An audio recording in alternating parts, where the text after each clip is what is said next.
Today, I'm here to speak out about gun control and the power of the National Rifle Association.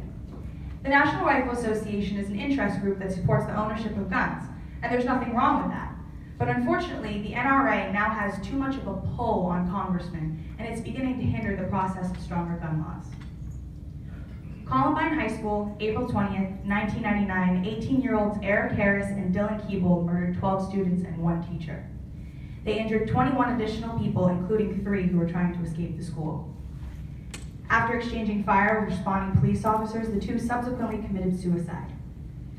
The boys were able to obtain their weapons at a gun show where background checks were not required. Dylan's brother actually purchased the 2 handguns and the shotguns for the boys, but they were still able to obtain them, assemble them the way they wanted to, and then use them in the attack.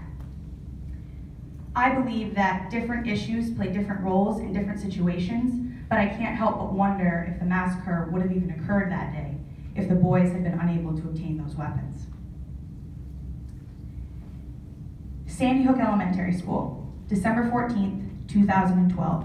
20-year-old Adam Lanza fatally shot 20 children ages 6 and 7 years old, as well as 6 adult staff members. Prior to driving to the school, he shot and killed his mother in their Newtown home. As first responders arrived on the scene, Lanza committed suicide by shooting himself in the head. Lanza used a high-powered rifle and 2 handguns to murder these children. Children. These were babies. They won't experience graduation or marriage, nothing. After the shooting, the parents of the victims created the Sandy Hook Promise, a group that would try to create background checks at gun shows and stronger gun laws. In a documentary about the NRA aired by Frontline, they stated that 91% of the American population, including those who were members of the NRA, supported the bill created by Vice President Joe Biden in the Sandy Hook Promise. Congress voted upon the bill on April 17, 2013, and the bill lost by 5 votes. Marjorie Stoneman Douglas High School, February 14, 2018. 19-year-old Nicholas Cruz killed 17 people at his former high school in Parkland, Florida.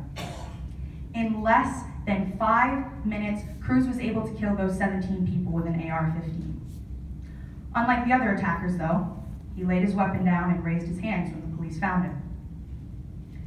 Cruz had been diagnosed with clinical depression, ADHD, and autism, and yet he was still able to obtain his own automatic weapon. Since the shooting, many different social ideas have come up about again, and conflicting ideas about gun control, gun culture, and teens with mental disorders have come about. Personally, I think it's a good thing that Cruz is alive from a psychological standpoint. His brain patterns can be studied, his mental disorders can be further studied, what made him snap. All of this can be further studied in order to prevent something like this from happening again. And nothing happens overnight, so I understand that this could take some time. And I also understand that just because you have a mental disorder does not mean you are going to do something violent. But factually, you are less mentally stable than someone who does not have a mental disorder. Therefore, no one with a documented mental disorder should be able to purchase a weapon of any kind, and background checks need to be in place so that the wrong hands do not get on these weapons. I am in no way, shape, or form saying that we need to banish guns. We just need to control them. I fully support the Second Amendment. If Americans want to have a rifle to hunt or a conceal and carry weapon, they should be able to have one. Americans should be able to protect themselves, but you don't need an AR-15 or an AK-47 to do that. Trained soldiers use these automatic weapons to murder enemy forces, and unintended fatalities still happen. Average Americans don't need these weapons. I understand the need for protection, but we need to protect our children and not just ourselves. I myself worry when I step into school.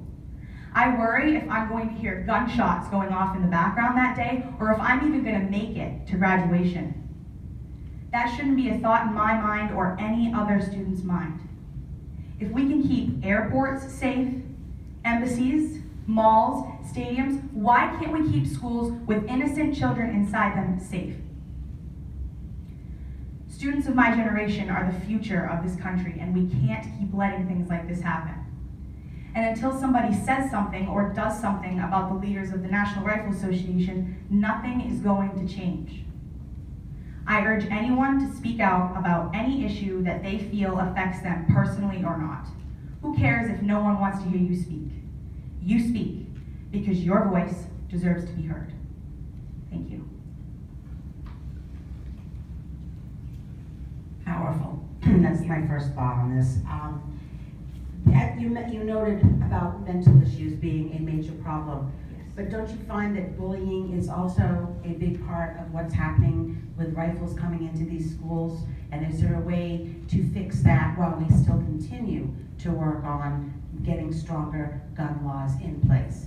Yes, I agree that bullying plays a huge role in this, and that's another huge problem, is that bullying is so uncontrollable. Even in my school, I feel like they're constantly saying, well, if you see bullying, try to stop it, but kids don't. And especially with social media nowadays, you can't escape it. You go to school, it's there, you go home, it's there. And it's hard for kids to endure that, never being able to escape it. And I feel like that is definitely something that needs to be talked about as well, is that even more of an emphasis, we need to stop bullying as well, because that's a huge problem that goes right along with this. I'm sure you're aware of a bill proposed by Representative Dion of Portland that would allow police departments to confiscate a citizen's weapons if the police believe the person is unsafe. How do you reconcile that with your belief in the Second Amendment?